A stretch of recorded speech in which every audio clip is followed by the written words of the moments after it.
Maka Umar mengatakan, tilka tukaffiruhas salatu wassiyamu wassadaqatu. Kalau hanya itu fitnah-fitnah yang kalian maksud, itu bisa dihapus dengan salat, puasa dan sedekah. Walakin, akan tetapi, kata Umar, yang aku tanyakan bukan itu. Ayyukum sami'an nabiyya sallallahu alaihi wasallam yadhkurul lati tamuju maujal bahri. Yang aku tanyakan adalah fitnah yang akan menghantam kalian seperti gelombang lautan yang akan menghempaskan kalian.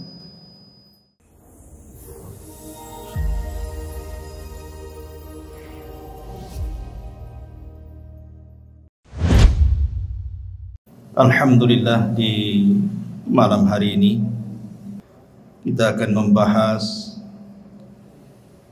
biasa sirah para nabi. Tapi ada hal yang menarik untuk kita bahas di malam hari ini, tentang 10 fitnah yang akan melanda di akhir zaman. Ma'asyiral muslimin yang dimuliakan Allah Subhanahu wa taala. Hudzaifah ibn al-Yaman radhiyallahu an suatu ketika bermajlis dengan Amirul Mukminin Umar bin Khattab radhiyallahu an, sahabat-sahabat yang lainnya.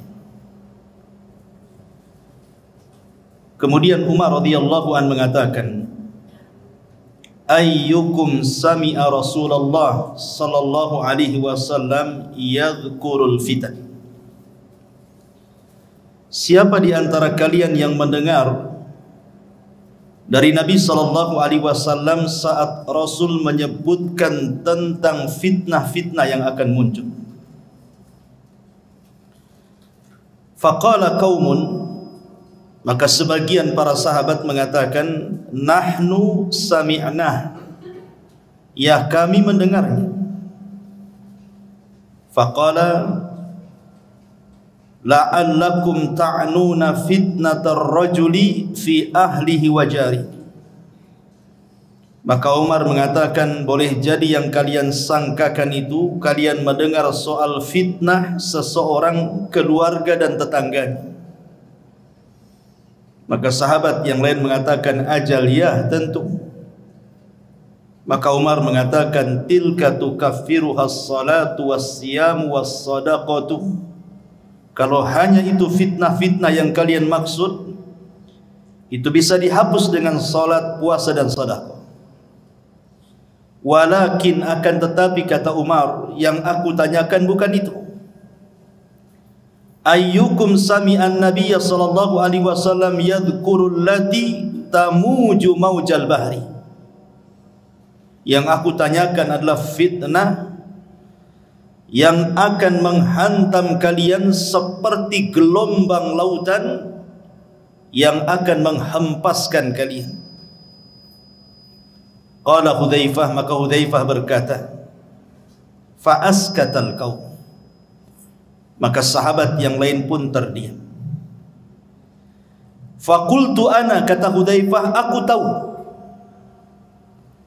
Qala, maka Umar mengatakan, anta lillah wa abu.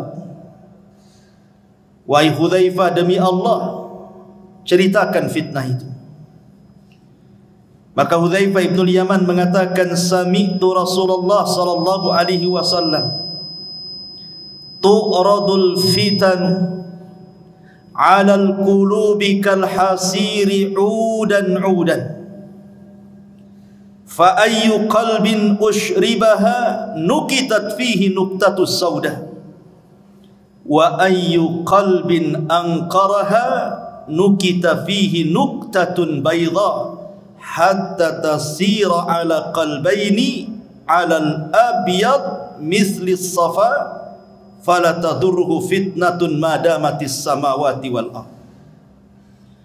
Wal akharu aswad murbadan kalquzin muzakhiyah, la ya'rifu ma'rufan wa la yunkiru munkaran illa ma ushriba min hawahu. Apa kata Hudzaifah? Kata Hudzaifah ibn Yaman radhiyallahu anhu, dia mengatakan, fitnah akan dihamparkan ke hati-hati setiap manusia seperti tikar dihamparkan sehelai demi sehelai.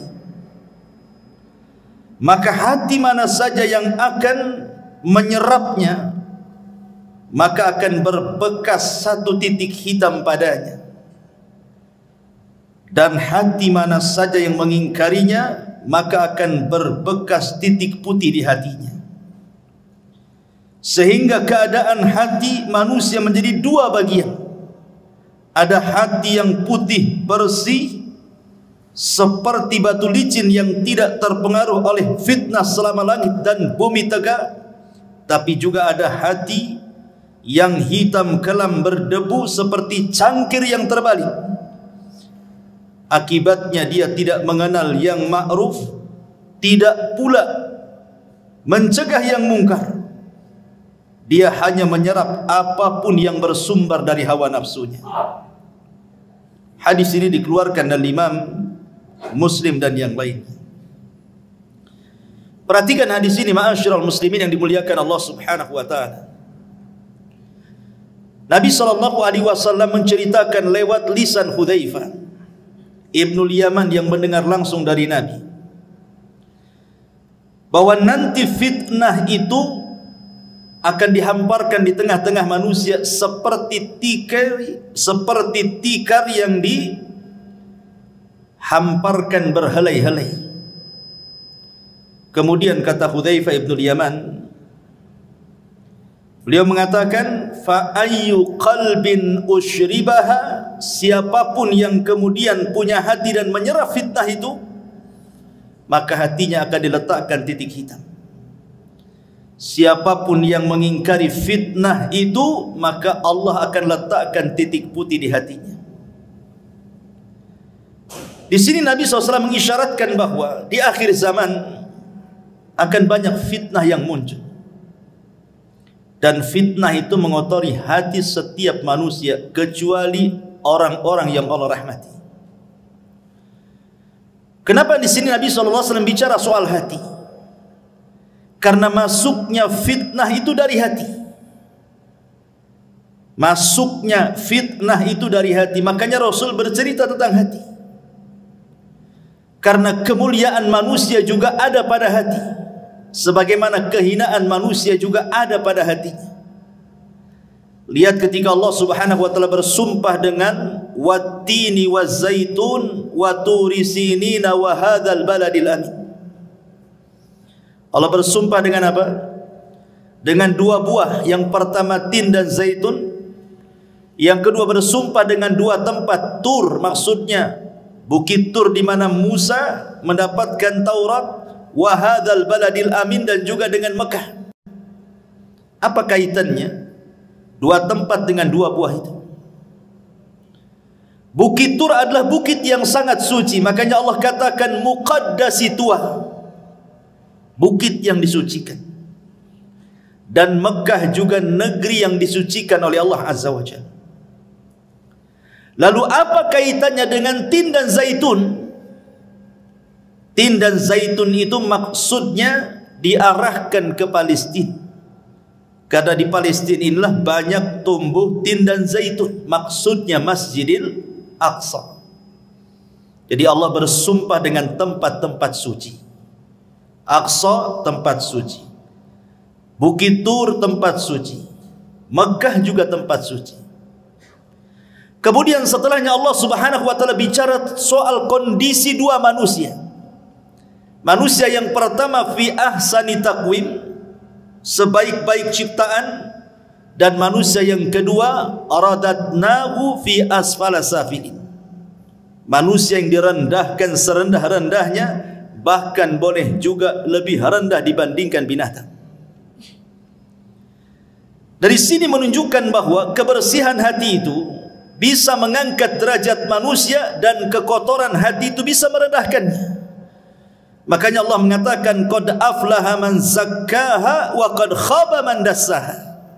Sungguh Beruntung orang-orang yang membersihkan hati, dan sungguh rugi dan tidak beruntung orang-orang yang mengotorinya.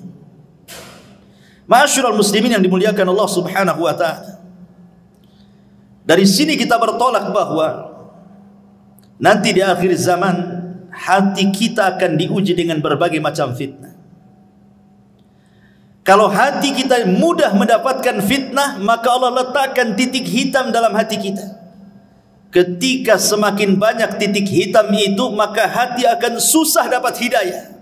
Makanya Rasul mengibaratkan kalkuzi muzahiyah, seperti cangkir yang terbalik. Anda tahu cangkir? Inilah cangkir. Ini cangkir. Kalau dibalik, maka tidak akan ada lubang di belakang. Walaupun kita isi air cangkir yang terbalik itu, air tidak akan pernah masuk ke dalam cangkir itu. Begitulah hati yang hitam, dimasuki hidayah dia tidak akan masuk. Dia tidak mengenal yang ma'ruf, mereka justru malah kenal dengan yang mungkar. Setiap yang disuruh oleh hawa nafsunya dia terima. Dari sini ma'asyiral muslimin yang dimuliakan Allah Azza wa Jalla, manusia akan diuji dengan berbagai macam fitnah. Maka malam ini kita akan bicara tentang 10 fitnah akhir zaman. Ma'asyiral muslimin yang dimuliakan Allah Azza wa Jalla, sebelumnya kita akan membahas satu hadis dari Abi Hurairah radhiyallahu anhu. Nabi sallallahu alaihi wasallam bersabda, "Badiru bil a'mali fitanan ka qita'il lailil mudlim. Yusbihu ar-rajulu fiha mu'minan wa yumsi kafira, wa yumsi mu'minan wa yusbihu kafira, yabi'u dinahu bi aradin minad dunya." Dari Abu Hurairah radhiyallahu anhu, Rasul bersabda, bersegeralah kalian memperbanyak amal saleh sebelum datang fitnah seperti penggalan gelap di malam hari. Di mana ada seseorang nanti di akhir zaman, paginya dia beriman, sorenya sudah kafir. Sorenya beriman, paginya pula dia kafir, karena menjual agamanya dengan kehinaan dunianya. Para ulama menyebutkan 3 faedah dari hadis ini. Pertama, hadis ini memberikan motivasi kepada kita agar bersegera untuk banyak-banyak beramal saleh sebelum datang waktu di mana kita tidak mampu beramal lagi. Di sini ada faedah agar kita segera beramal saleh sebelum datang waktu kita tidak bisa melakukannya. Makanya Nabi SAW dalam hadis yang lain mengatakan apa? Badiru bil a'mali sab'an.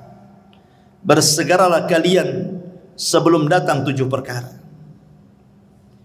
Hal tantadiruna illa faqran munsiyah, au ghinan mutghiyah, au maradan mufsidah, au haraman mufannida, au mautan mujhiza, au dajjal fasyarru ghaibin yuntadhar, awis sa'atu was sa'atu adha wa amar.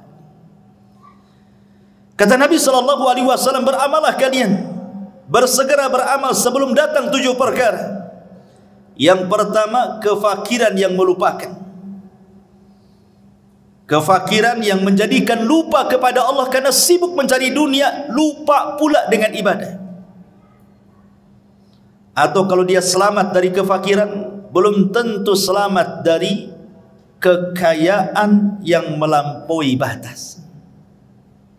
Karena kekayaan itu bisa melupakan orang.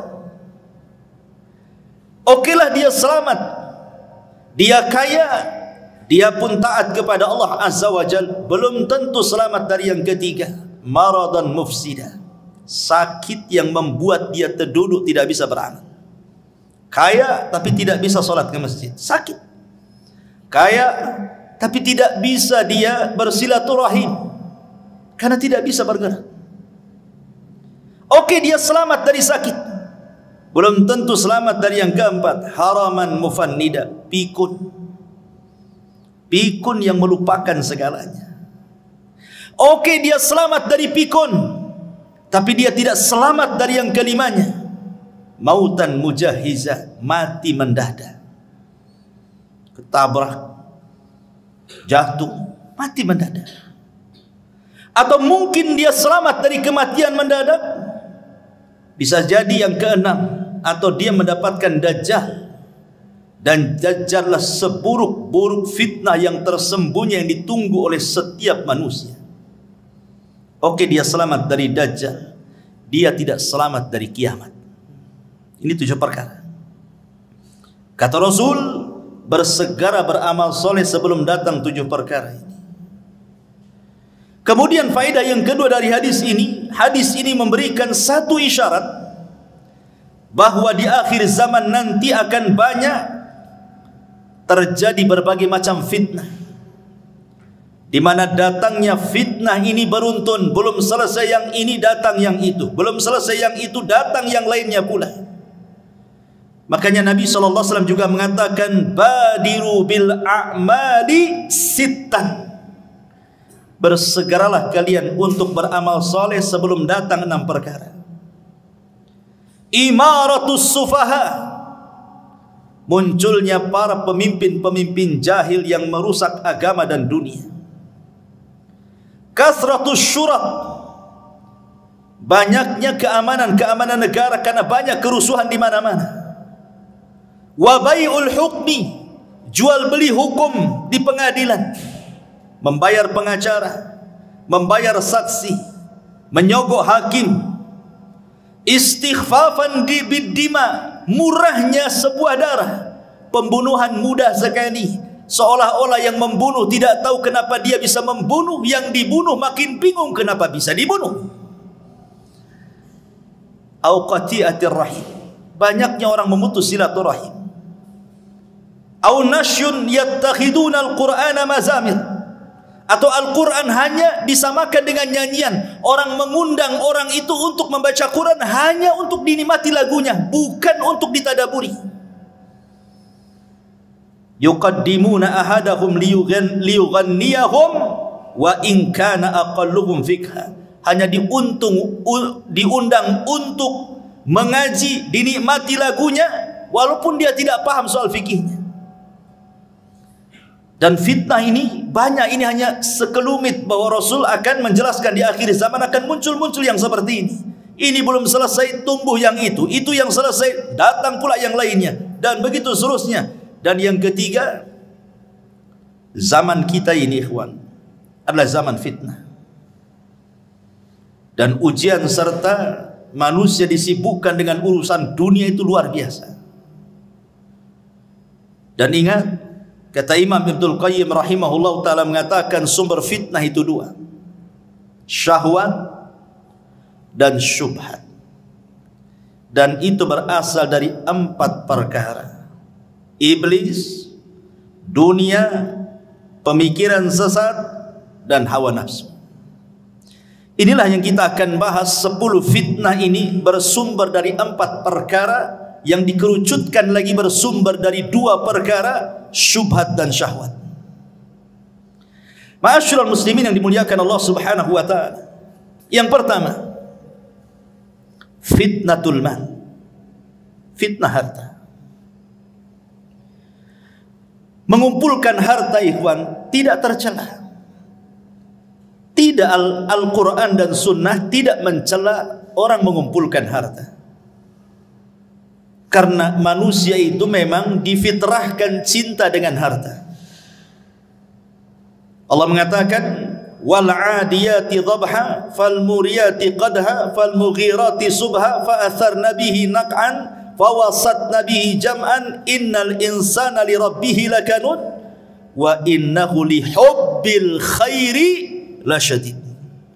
Manusia itu cinta kepada harta luar biasa. Artinya setiap manusia difitrahkan cinta harta.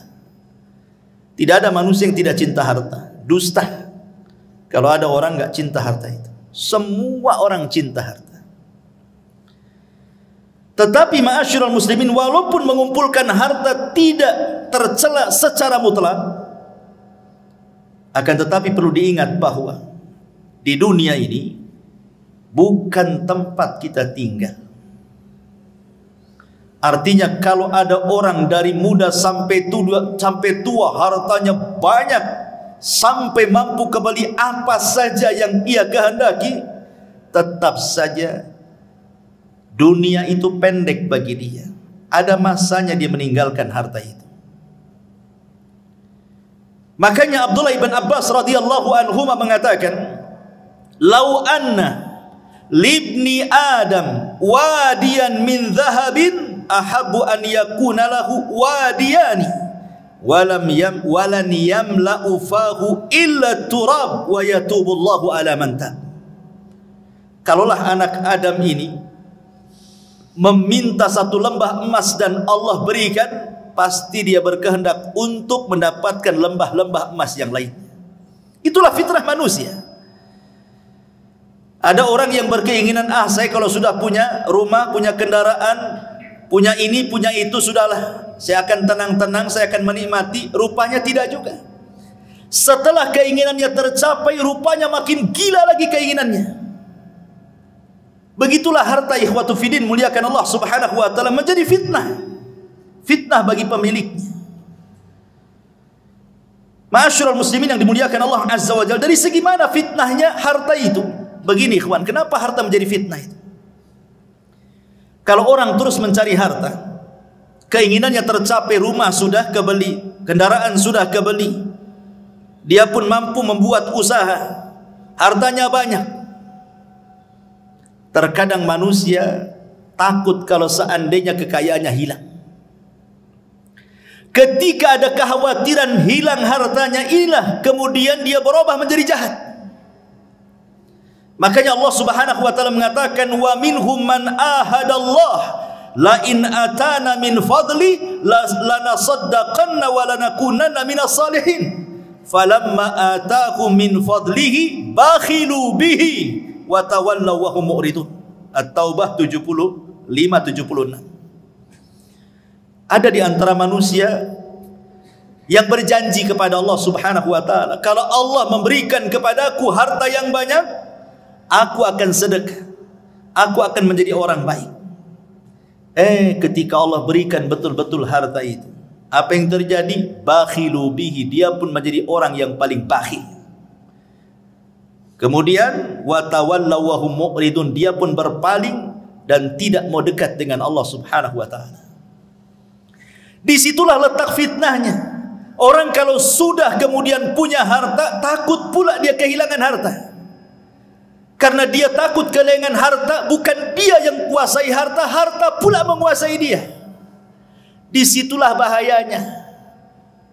Makanya ketika Allah subhanahu wa ta'ala menguji kita dengan zakat dan sedekah, perhatikan. Terkadang kita harus memberi zakat dan sedekah kita ini kepada orang yang tidak ada kait-mengait dengan usaha kita. Orang yang kita kasih itu terkadang dia tidak membantu usaha kita, bahkan mungkin gak kenal kita dengan dia, tapi kita dituntut memberinya, padahal dia tidak punya andil dengan kekayaan kita. Itu ujian harta namanya. Bisa kita memberi kepada orang yang tidak kenal dengan kita. Lain kalau seandainya kita memberi pekerja dalam usaha kita, wajar karena dia andil dalam usaha kita. Ini orang gak pernah kerja sama kita, tidak pernah memberi modal sama kita, kenal pun tidak, tahu-tahu menjulurkan tangannya minta sedekah dari kita. Di sini diuji oleh Allah, mau memberi atau tidak. Disinilah fitnah harta itu muncul.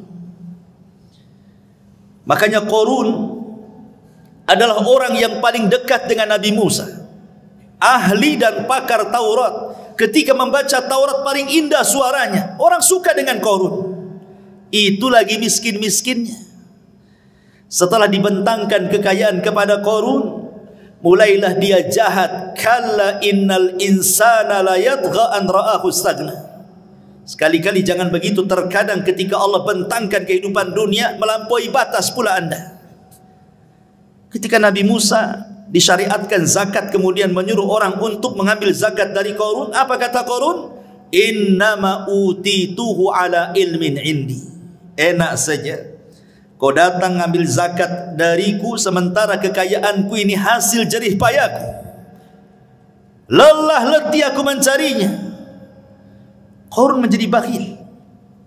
Ma'asyiral muslimin yang dimuliakan Allah Azza wa Jalla, inilah fitnah harta yang sangat bahaya. Makanya Rasul mengatakan likulli ummatin fitnah wa fitnatu ummatil mal. Setiap umat itu ada fitnahnya, dan fitnah umatku adalah harta, kata Nabi sallallahu alaihi wasallam.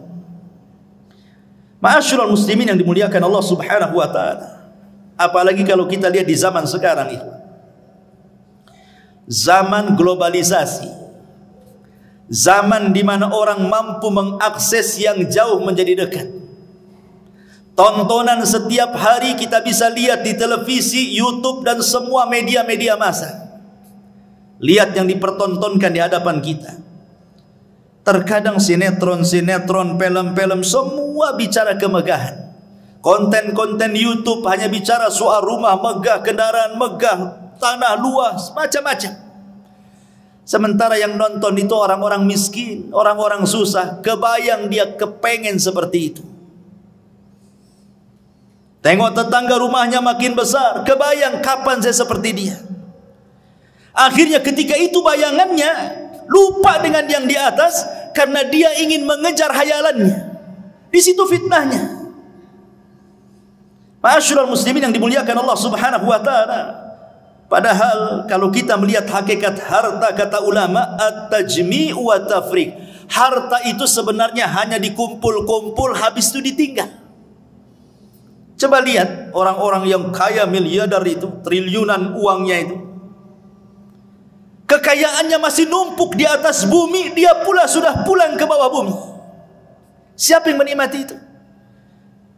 Dia lelah mencari harta, lelah berkeringat dari muda sampai tua jadi orang kaya. Habis itu terkena penyakit, mati. Dia belum sempat menikmati kekayaannya. Siapa yang menikmati? Ahli warisnya. Terkadang ahli warisnya tidak bersyukur dengan kekayaan ditinggalkan orang tuanya. Tidak ada pun dia bersedekah untuk orang tua yang sudah mewariskan hartanya, kan? Itulah fitnah harta di sini. Tajmi wa tafrid. Ini yang pertama. Yang kedua, fitnatul jah. Fitnah kedudukan, fitnah kekuasaan, fitnah kepemimpinan, fitnah ingin terkenal, dihargai orang, disambut orang, ingin dipuji orang, ingin disanjung orang, takut kehilangan kekuasaannya, takut ditinggalkan orang, takut tidak dihargai lagi. Akhirnya apa yang terjadi? Dia pun tagha, persis seperti Firaun. Tagha melampaui batas. Karena memang tabiat fitnatul jah ini, ikhwan, fitnah kekuasaan ini identik dengan fitnah keserakahan. Orang kalau sudah berkuasa, dia tidak mau jatuh lagi. Karena sudah enak duduk di kursi, tak mungkin dia pula duduk di lantai. Sehingga dengan daya upaya dia akan mempertahankan itu. Lalu fitnahnya di mana?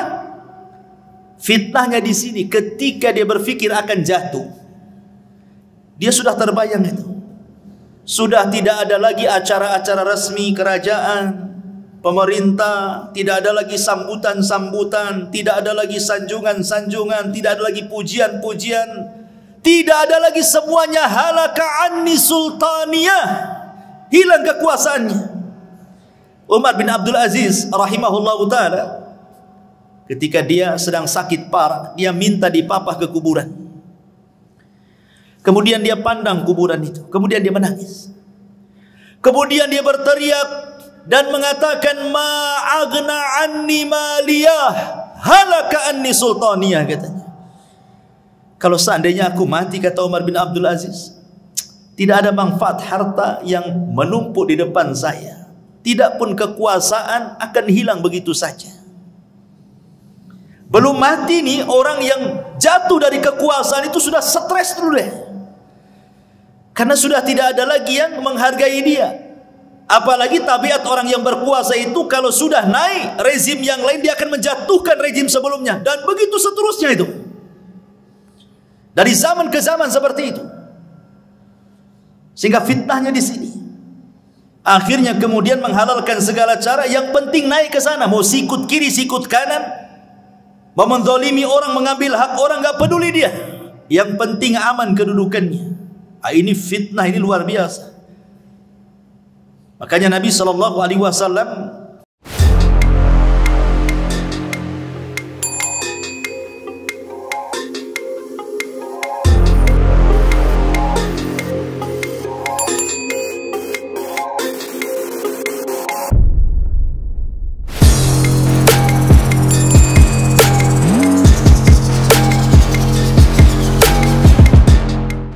sampai mengatakan madhibani ja'i'ani ursila fi ghanamin bi afsadalah min hirsil mali alal min hirsil mar'i alal mali wasyarafi lidini.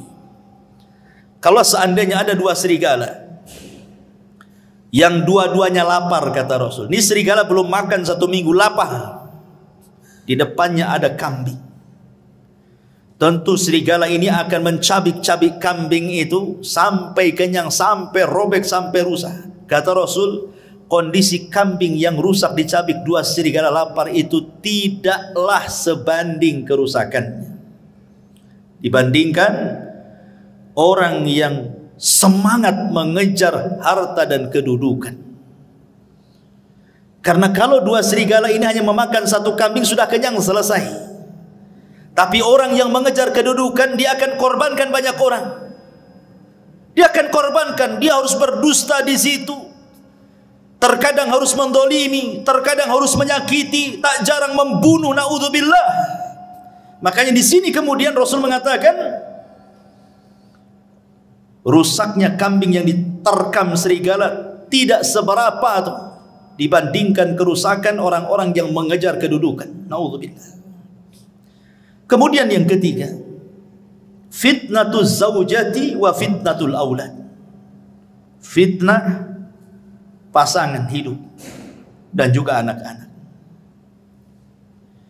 Di zaman Nabi sallallahu alaihi wasallam ada seorang sahabat yang ketika hendak hijrah ke Mekah, ke Madinah dari Mekah, dilarang sama istri dan anak-anaknya. Tidak boleh hijrah, masa kita akan tinggalkan tempat kelahiran kita.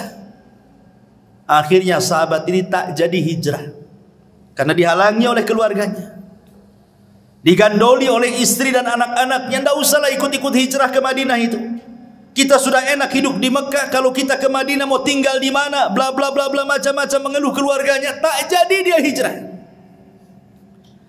Sudah bertahun-tahun, akhirnya adalah kesempatan dia menyadarkan istrinya. Mau pula istri dan anaknya hijrah. Sampai di kota Madinah, dia merasa cemburu dengan kawan-kawannya yang dari awal sudah hijrah duluan. Mereka sudah menjadi alim ulama karena sudah bertahun-tahun belajar dengan Nabi sallallahu alaihi wasallam. Sebagian mereka sudah sukses dari segi dunia seperti Abdurrahman bin Auf, Utsman bin Affan, Abu Bakar dan yang lainnya. Dan mereka bertahun-tahun dekat dengan Nabi sallallahu alaihi wasallam. Menyesallah dia, kenapa dia kemudian tidak hijrah bersama para sahabat sebelumnya. Coba kalau seandainya dia hijrah bersama para sahabat di awal hijrah, tentu aku pun meraih seperti apa yang mereka raih, katanya. Marah sama anak dan istrinya, gara-gara engkau mungkin bahasa kita. Coba kalau dulu kalian tidak melarang saya hijrah, tentu aku tidak seperti ini, katanya. Ketika itu turun ayat surah At-Taghabun ayat 14 kepada sahabat ini. Ya ayyuhalladzina amanu inna min azwajikum wa auladikum aduwwan lakum fahdharuhum. Hai orang-orang yang beriman, sesungguhnya istri-istri kalian, anak-anak kalian terkadang menjadi musuh kalian. Fahdharu, hati-hati. Ya, sahabat ini tidak jadi hijrah gara-gara apa? Digandoli anak istrinya, kan? Jadi musuh. Baik musuh secara ideologi atau musuh secara fisik. Musuh secara ideologi boleh jadi mungkin suaminya mau sedekah, ditahan sama istrinya. Bang, janganlah sedekah, beli mobil, beli ini, beli itu. Tak jadi dia. Anaknya kepengen ini, kepengen itu, tak jadi dia. Terkadang kebutuhan keluarga sudah dicukupi sebenarnya, bahkan lebih dari kecukupannya. Terkadang istri melarang kita untuk menginfakkan harta kita padahal kita yang cari. Terkadang anak-anak juga demikian. Itu secara ideologi itu. Secara fisik ya sudah, na'udzubillah, banyak kita lihat di YouTube ada anak membunuh orang tuanya. Entah apa salah orang tuanya, kenapa sampai dibunuhnya. Akhirnya ketika sahabat ini mau marah kepada keluarganya ini, maka Allah Subhanahu wa taala katakan, wa in ta'fu wa tasfahu wa taghfiru fa innallaha ghafurun. Kalau engkau maafkan anak istrimu, kau berlapang dada, kau ampunilah kesalahan mereka, Allah zat yang maha pengampun lagi maha pengasih. Akhirnya dimaafkan. Ya sudahlah, sudah kadong begitu bahasa kitanya. Lihat. Karena begini ikhwan, fitnah istri dan anak-anak itu terkadang kita ini mencintai Allah dan Rasulnya. Kita orang Islam pasti kita cinta dengan Allah, cinta dengan Rasulnya. Tapi terkadang kecintaan kita kepada Allah dan kepada Rasulnya ini tidak lebih besar dibandingkan kecintaan kita kepada istri dan anak kita. Itu masalahnya. Buktinya saja,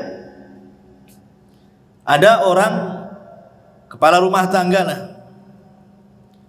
anaknya tertidur di waktu subuh. Mungkin anak itu baru safar dari mana gitu, sudah besar anak itu.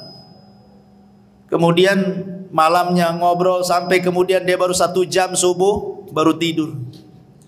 Kemudian bapaknya ingin bangunkan anak itu sholat subuh. Apa kata istrinya? Janganlah Pak, kata. Anak itu baru datang capek, baru 1 jam dia tidur. Biarkanlah dia tidur, kata. Akhirnya kemudian suaminya sholat subuh sendiri, anaknya ngorok sampai terbit matahari. Kenapa orang tua ini membiarkan anaknya seperti itu? Karena sayangnya dia kepada istrinya dan sayangnya kepada anaknya. Itu di dunia. Di akhirat dia tidak sadar anak itu yang menyeret dia ke neraka. Ma'asyiral muslimin yang dimuliakan Allah Azza wa Jalla. Terkadang kita bapak-bapak ini dibuat durhaka dengan orang tua gara-gara istri. Banyak laki-laki yang durhaka dengan orang tua gara-gara istrinya kan? Padahal hak kita kepada orang tua itu porsinya lebih besar dibandingkan hak kita kepada istri kita.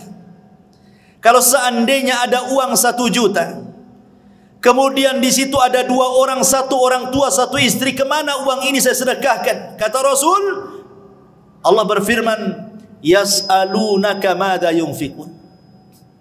Qul ma anfaqtum min khairin falil walidaini. Mereka bertanya-tanya kepadamu wahai Muhammad, kalau saya punya uang kemana saya sedekahkan? Maka katakan ya Muhammad, kata Allah, sebaik-baik sedekah itu berikan kepada orang tua. Tetapi berapa banyak istri yang mempengaruhi kita, akhirnya kita durhaka dengan orang tua kan? Sampai ada seseorang itu curhat dengan saya, menangis nih seorang suami, karena dia lelah bekerja. Dia harus sembunyi-sembunyi loh itu nyisipkan uang gajinya, karena setiap gajian langsung disambar istrinya. Jadi sisihkan sedikit-sedikit hanya untuk mengirim orang tuanya. Nangis dia. Kenapa harus izin sama istrinya? Dia yang cari kerja. Tidak boleh seorang suami seperti itu, dan tidak pun layak istri seperti itu. Masa kemudian suami disudurhaka dengan orang tuanya? Itulah kadang-kadang fitnah istri seperti itu kan? Atau lebih daripada itu, dibuatnya kita ini memutus silaturahim dengan kerabat. Setiap mau ngirim, mau ngasih bantuan, istri pula tak boleh kan? Akhirnya terputuslah silaturahim. Naudzubillah. Terkadang juga bisa bertengkar dengan tetangga lo gara-gara istri dan anak-anak kan Pak ya. Padahal yang salah anak kita sebenarnya. Kalau kita mau meneliti kasusnya, yang salah itu anak. Tapi kita kadang orang tua terpengaruh dengan sayangnya kepada anak, dilabraknya tetangga.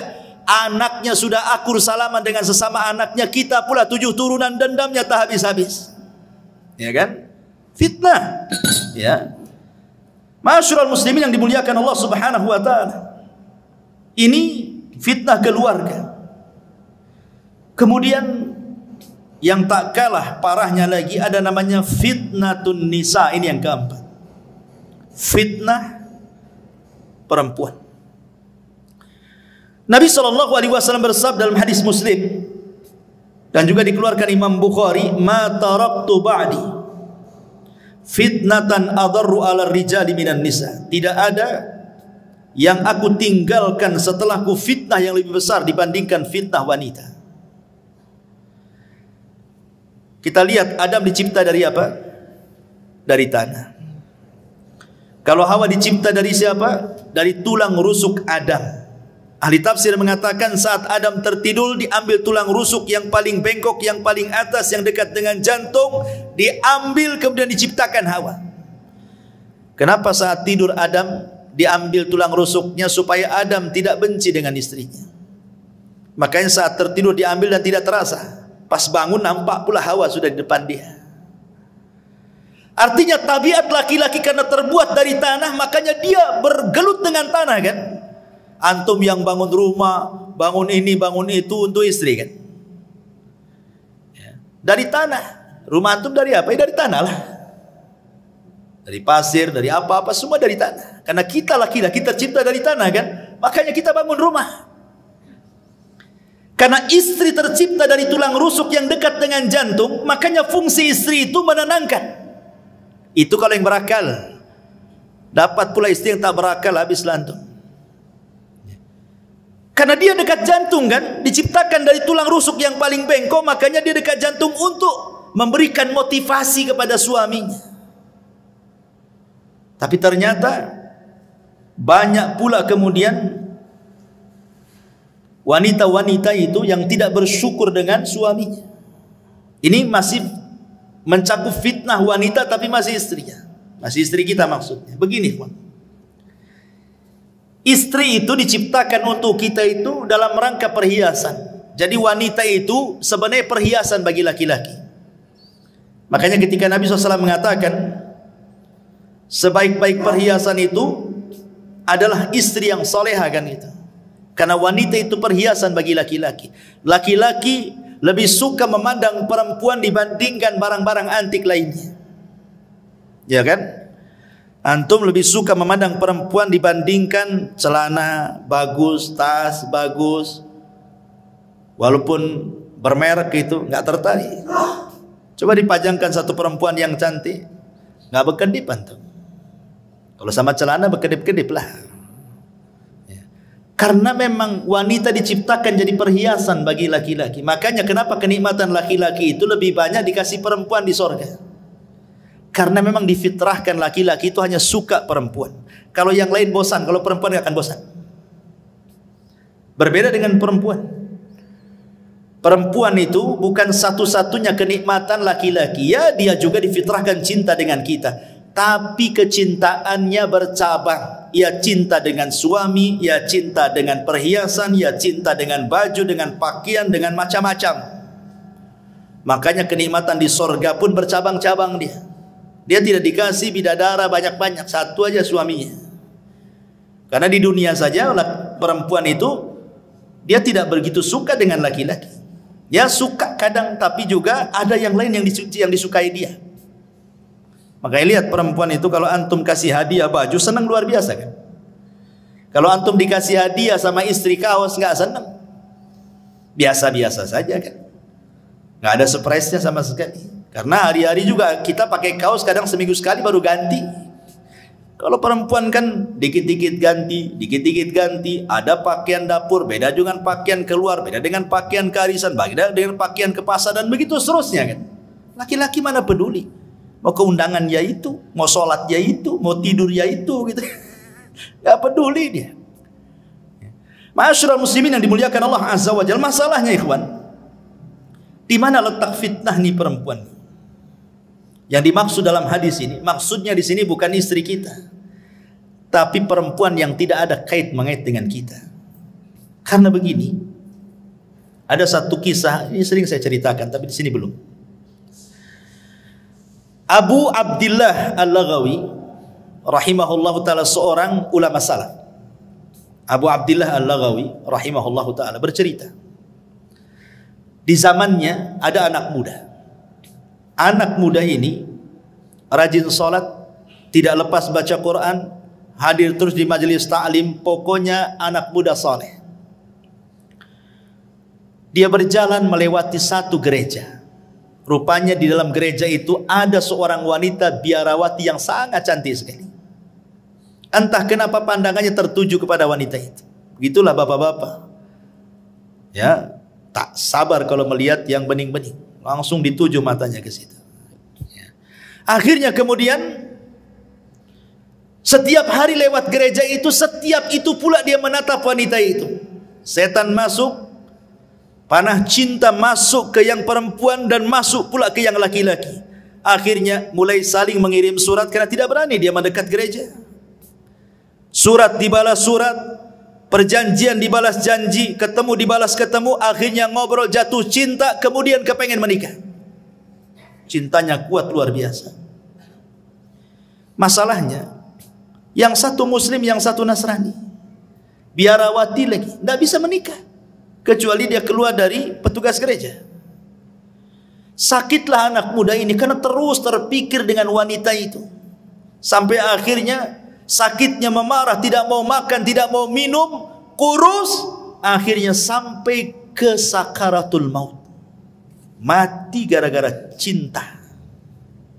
Sebelum dia mati, ini Abu Abdillah Al-Laghawi ini menceritakan kisah ini. Dia datang, dia mengatakan, zurtu ilaih, aku menziarahi laki-laki itu. Kemudian aku ajak dia berdakwah menuju kepada Allah, mengingatkan rahmat Allah untuk bertobat kepada Allah Azza wa Jalla. Tapi di luar pemikiran Abu Abdillah Al-Laghawi, rupanya laki-laki ini mengatakan, ya imam, kamu tahu kasusku dengan wanita itu, katanya. Aku cinta berat dengan wanita itu, katanya. Dan aku tidak mungkin dipisahkan dengan wanita itu. Kalau Allah Subhanahu wa ta'ala haramkan aku tidak berjumpa di dunia, maka jangan pula Allah haramkan aku berjumpa di akhirat, katanya. Kata Imam Abu Abdillah, lalu gimana caranya? Kau akan berjumpa di akhirat? Di luar pemikiran Abu Abdillah, tiba-tiba dia mengatakan, kafartu bidini wa amantu bidiniha. Ya imam, saksikan sebelum wafatku, aku kufur dengan agamaku dan aku beriman dengan agama wanita itu, katanya. Dikiranya dengan cara seperti itu dia akan berjumpa di akhirat? La haula wa la quwata illa billah. Masalah ini oleh Imam Abu Abdillah Al-Laghawi disembunyikan, tidak mau diceritakan sama orang. Sampai setahun berlalu. Rupanya nasib wanita itu sama pula dengan nasib laki-laki ini. Dia kepikiran laki-laki itu. Akhirnya kemudian kurus, kering, tidak makan, tidak minum, sakit, sampai pun hampir sakaratul maut. Ini Abu Abdillah Al-Laghawi ini mencoba ziarah kepada wanita itu yang masih Nasrani itu. Karena sakit parah memikirkan si bujang tadi. Kemudian kata Imam Abu Abdillah, masya'nuki ya fulana, ada apa dengan kamu kok? Kenapa seperti ini? Kata wanita ini, engkau sudah tahu kasusku dengan anak muda muridmu itu, wahai imam. Aku cinta dengan dia. Janganlah Allah Subhanahu wa ta'ala pisahkan aku di akhirat. Sudahlah Allah pisahkan aku di dunia, jangan pula Allah pisahkan aku di akhirat. Kata Imam Al-Laghawi, lalu bagaimana caranya? Amantu bidinihi wa kafartu bidini. Aku beriman dengan agama dia dan aku kufur dengan agamaku. Subhanallah, terbalik-balik. Lihat, dia sudah Allah pisahkan di dunia, Allah pisahkan pula di akhirat. Nggak ketemu tuh. Di dunia sudah dipisahkan, di akhirat pun dipisahkan. Kenapa? Yang satu mukmin, yang satu kafir, kan gitu ya. Begitulah takdir, ikhwan. Istidraj syaitan namanya. Hati-hati. Ya. Makanya dulu saya punya tetangga, kan pernah cerita di sini. Saya masih tinggal di Batam Center itu. Kasusnya kurang lebih dengan kasusnya yang diceritakan Abu Abdillah Al-Laghawi. Tetangga, depan-depanan rumahnya. Dia seorang wanita muslimah menikah dengan laki-laki Nasrani karena kaya. Akhirnya dia masuk Nasrani wanita ini. Sampai punya anak banyak. Walaupun nasihati sama istri juga tak dengar juga.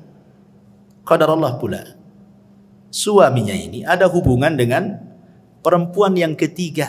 Dan yang ketiga ini wanita muslimah. Ketahuan cekcok, cerai. Akhirnya si laki-laki ini menikah dengan wanita muslimah, tapi syaratnya dia harus mu'alaf. Pertama, dia memurtadkan orang. Sekarang dia menikah dengan wanita muslimah, dia pula yang murtad dari agamanya masuk ke dalam Islam. Terbalik-balik dunia, ikhwan. Inilah dunia dalam berita. Ya. Ma'asyiral muslimin yang dimuliakan Allah Azza, begitulah hidayah. Makanya fitnah perempuan ini sampai kepada taraf kufur. Sampai seorang ulama bercerita, dulu ada seorang hafidul Quran, betul-betul menghafal Quran. Hafal Quran di kepalanya. Ketika dia ikut jihad perang melawan tentara orang-orang Nasrani. Dalam Islam kan wanita tidak disuruh perang. Wanita itu ikut perang ya untuk mengobati orang yang keluka, masak dan begitu seterusnya kan dalam peperangan. Tapi maju di front terdepan itu tidak ada wanita dalam Islam seperti itu. Tapi orang-orang kafir biasa, mereka tentara wanita itu di depan. Rupanya anak muda yang hafal Quran ini digoda pula oleh salah satu tentara wanita Nasrani, diteriaki. Akhirnya entah kenapa kemudian masuk pula kesukaan laki-laki ini kepada wanita Nasrani, padahal musuh perangnya itu. Sampai dia terbayang-bayang satu malam tak bisa tidur. Kemudian dia mengintai-ngintai di manalah tenda wanita itu, padahal musuhnya tuh. Syaitan masuk betul pada hatinya. Sampai dia datang kepada komandannya yang Nasrani itu, ditunjukkan di mana wanita itu. Tapi kata komandannya, tidak bisa, kau ini seorang muslim, kau musuhku katanya. Kata laki-laki anak muda ini, gimana caranya agar aku bisa ketemu dan kenalan dengan wanita itu? Gampang, murtad dari agamamu, jadilah kau Nasrani, kau jodohkan kau dengan dia katanya. La haula wala quwwata illa billah. Betul. Akhirnya dia murtad, hafal Quran, murtad, jadi Nasrani gara-gara perempuan. Kemudian menikah. Setelah beberapa tahun berjumpalah dengan kawan-kawan yang muslim ini. Dan ditanya anak muda ini, "Ya fulan, aina Qur'anu? Aina salatu? Aina ibadatu?" Di mana Qur'anmu? Di mana salatmu? Di mana ibadahmu katanya. Dia mengatakan, "Demi Allah, sudah hilang di kepalaku kecuali hanya satu ayat." Cuma satu ayat katanya. 30 juz hilang kecuali satu ayat. Kata seorang muslim, hat, ainal ayat. Kalau begitu bacakan ayat yang tinggal tersisa satu ayat itu katanya. Kemudian dia mengatakan, ma yawaddul ladina kafaru law kanu muslimin. Apa artinya? Ma yawaddul ladina kafaru. Nanti pada hari kiamat orang-orang kafir itu yawaddu, berkeinginan kalau mereka menjadi seorang muslim. Itu pula yang diingat ayatnya. Subhanallah. Itu kan nyindir dia, bodoh itu bahasanya kan itu. Nanti pada hari kiamat orang-orang kafir itu kepengen mereka jadi Islam. Kok kamu pula jadi Nasrani? Itu maksudnya. Itu pula yang dihafalnya itu. Makanya dahulu ada seorang alimin ulama ahli sunnah, namanya Imran ibn Hittan. Ini seorang ulama tabi'in yang menceritakan Muhammad ibn Sirin, seorang alimin ulama tabi'in. Imran ibn Hittan ini seorang pakar hadis, pakar tafsir, pakar syair dan macam-macam ilmu, sampai dijuluki ulama hadis di zaman itu. Tertarik dengan seorang wanita. Wanita ini anak daripada pamannya, sepupuan dengan dia.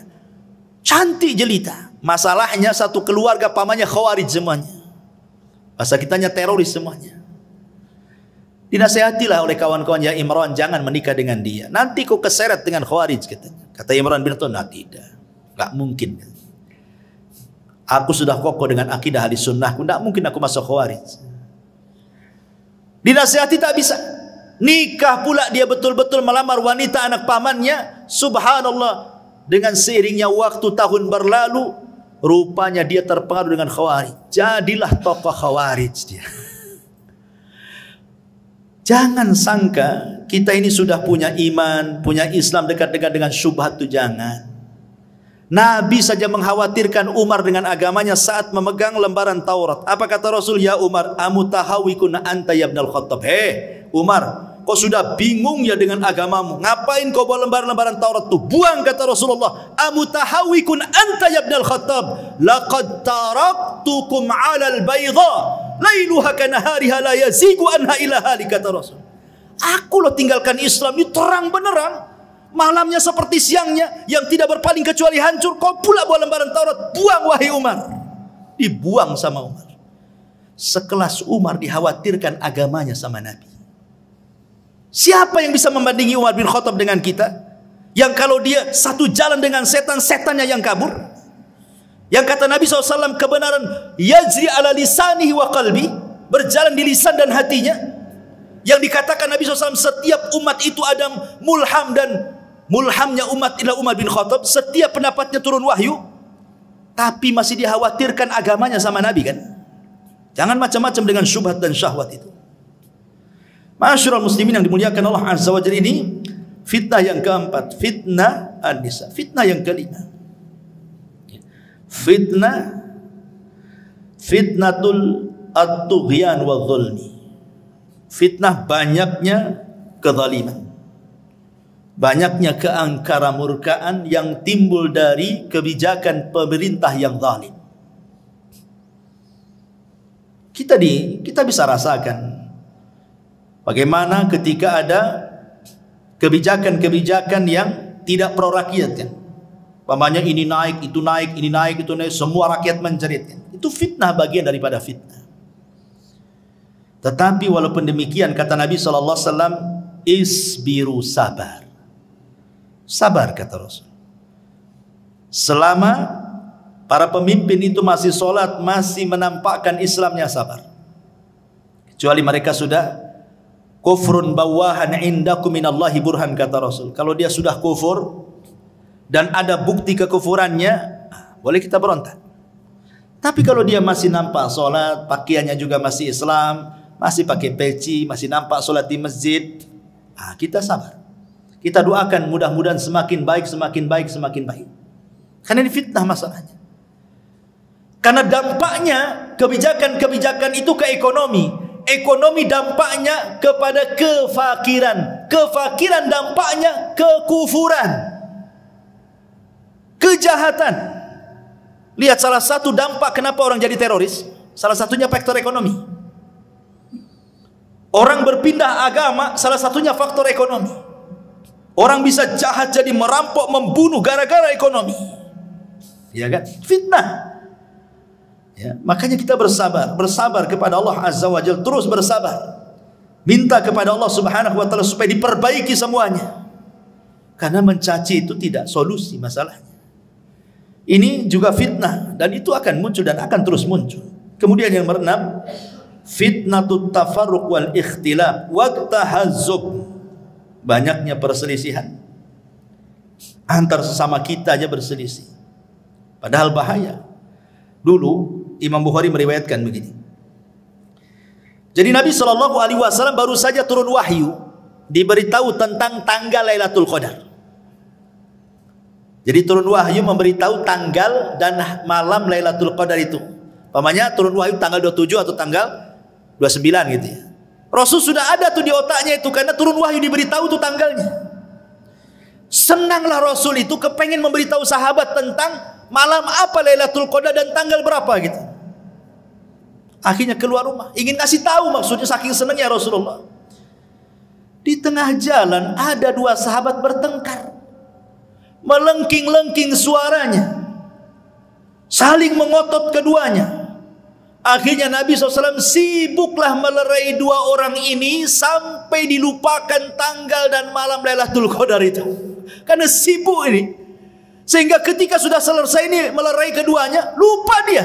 Tanggal berapa tadi? Dilupakan sama Allah. Dari sini menunjukkan ikhwatu fillah bahwa perselisihan itu sebab mahkul khair wal barakah, diangkatnya kebaikan dan keberkahan. Sebab perselisihan ini. Coba kalau seandainya kasusnya seperti kasusnya Imam Syafi'i dan muridnya Yunus ibn Abdul Ala As-Sadafi rahimahullahu ta'ala. Jadi Yunus ibn Abdul Ala As-Sadafi ini muridnya Imam Syafi'i. Suatu ketika berdebat dengan gurunya, entah masalah apa perdebatannya, sampai meninggi suaranya, Akhirnya dia angkat kaki dari majelisnya Imam Syafi'i, kemudian pulang dan tidak pernah muncul lagi di majelis itu. Imam Syafi'i rahimahullahu ta'ala akhirnya mencoba mendatangi muridnya Yunus ibn A'la as-Sadafi. Kemudian setelah sampai di rumahnya dia menasihati, Ya Yunus, la tuhawil al-intisar fi kulil ikhtilaf. Fa ahyanan kasbul qulub aula min kasbil mawaqif. Yunus, kata Imam Syafi'i, janganlah setiap perselisihan itu kau bela habis-habisan pendapat, karena menutup hati supaya terus bersama itu lebih utama dibandingkan mempertahankan pendapat. Bukankah persamaan kita lebih banyak dibandingkan perbedaan? Ya Yunus, la tahdamil jusur allati banaitaha wa abbartaha farubbama tahtaju lil audati yauman ma. Wahai Yunus, janganlah kau hancurkan tu jembatan itu yang kau sudah bangun sendiri dan kau lewati. Boleh jadi suatu hari kau pengen lewat jembatan itu sementara sudah hilang pula jembatannya. Artinya kalau benci janganlah benci mati. Nanti kau juga akan datang lagi kepadaku, gitu maksudnya. Ya Yunus, wahai Yunus, katanya, akrih al-khata'a daiman wala tukrih al-mukhti. Kau boleh benci dengan kesalahan, tapi jangan pula benci orangnya. Ya Yunus, intakidil qaul lakin ihtarimil qail. Yunus, silahkan kau kritik ucapan, tapi hormati yang mengucapkannya. Fa inna muhimmatana an naqdi 'alal mardi la 'alal marid. Karena tujuan kita itu mengobati penyakit, bukan membunuh orang yang terkena penyakit. Maksudnya Imam Syafi'i ingin mengajarkan kepada kita, selama perselisihan itu bukan perselisihan yang boleh jadi mungkin kita keluar dari Islam, sesat akidah kita, ini masih masalah furu sesama kita. Terkadang luar biasa. Jangankan lagi sesama murid-murid, ustad-ustadnya pun dijauhi. Kadang-kadang ada orang seperti itu. Tak apa masalahnya. Dan itu terkadang dimunculkan karena fanatik. Fanatik buta kepada tokohnya, kemudian tidak mau tokoh yang lainnya. Dan itu bahaya. Dan ini adalah fitnah ikhtilaf ini. Ini sangat bahaya sekali karena akan melemahkan kaum muslimin dan akan bercerai-berai. Tidak ada lagi kekuatan. Kemudian yang nomor 7, fitnatu a'immatil mudillin. Fitnah munculnya para duat yang menyesatkan manusia. Kata Rasulullah sallallahu alaihi wasallam, "Innama akhwafa ma akhafu alaikum al-munafiqu alimul lisan." Sesuatu yang paling aku khawatirkan, kata Rasul, sesuatu yang paling aku takutkan, kata Rasul, munculnya para munafik yang lihai cara berbicara, pandai berdiplomasi, ngomongnya luar biasa, tapi isinya kesesatan semuanya. Makanya kita kadang-kadang lihat YouTube kan, banyak kali jadi ustad-ustad dadakan itu, macam-macam itu seruannya. Sampai saya pernah ceritakan kan, ada seorang dai di Malaysia itu sampai mengklaim dia bisa menyelamatkan murid-muridnya dari neraka kan. Masuklah ke jamaah saya, kalau kalian masuk neraka akan kulempar serbanku, tinggal tangkap ku masukkan ke surga. Enak kali masuk surga. Ada jaminan pula masuk jamaah dia. Ini multi level marketing atau ajaran Islam ini? Ya. Mau cari-cari banyak orang. Bukan begitu. Ya, bukan semudah orang itu naik surga. Naik surga itu darajat, naik susah. Kalau nerakanya darokat, tinggal jegur saja. Tak perlu belajar masuk neraka itu, tak perlu sekolah tinggi-tinggi. Beli saja minum khamar, minum, masuk neraka. Ma'asyiral muslimin yang dimuliakan Allah Azza wa Jalla. Kemudian juga, karena waktu juga, yang ke-8, fitnatul qatli, fitnah pembunuhan, yang disebut dengan al-haraj. Orang mudah membunuh. Zaman sekarang orang mudah membunuh. Kata Nabi SAW, al-qatil la yadri fima qatal, wal maqtulu la yadri fi ma qutil. Orang yang membunuh bingung kenapa dia bisa membunuh, orang yang dibunuh pula bingung kenapa pula bisa dibunuh. Nggak jelas alasannya, main bunuh-bunuhan begitu saja. Gara-gara waris, ya kan? Gara-gara masalah utang piutang, bunuh-bunuhan. Gara-gara soal dendam, bunuh-bunuhan. Macam-macam. Cemburu suami istri cerai, dibunuh pula istrinya. Begitu seterusnya. Ya. Kemudian yang nomor 9, ini yang paling bahaya. Fitnatuddin, fitnah agama. Makanya kenapa Nabi SAW berdoa kepada Allah, Allahumma la taj'al musibatana fi dinina. Ya Allah, jangan jadikan musibah itu terkena kepada agamamu. Silahkan kau uji anakku, istriku, hartaku, usahaku, silahkan. Tapi jangan diuji agama. Karena kalau sudah yang diuji agama ini bahaya. Orang bisa kufur, bisa syirik, bisa macam-macam. Gak akan bahagia dunia akhirat. Makanya banyak-banyak berdoa kepada Allah, Allahumma la taj'al musibatana fi dinina. Ya Allah, jangan kau jadikan musibahmu menimpa agama. Dan yang terakhir tentu fitnah yang merangkum semua fitnah. Apa itu? Fitnatud Dajjal. Ini merangkum semua fitnah. Makanya surah Al-Kahfi itu Allah Subhanahu wa taala menceritakan tentang kisah Dzulqarnain. Bicara soal kekuasaan.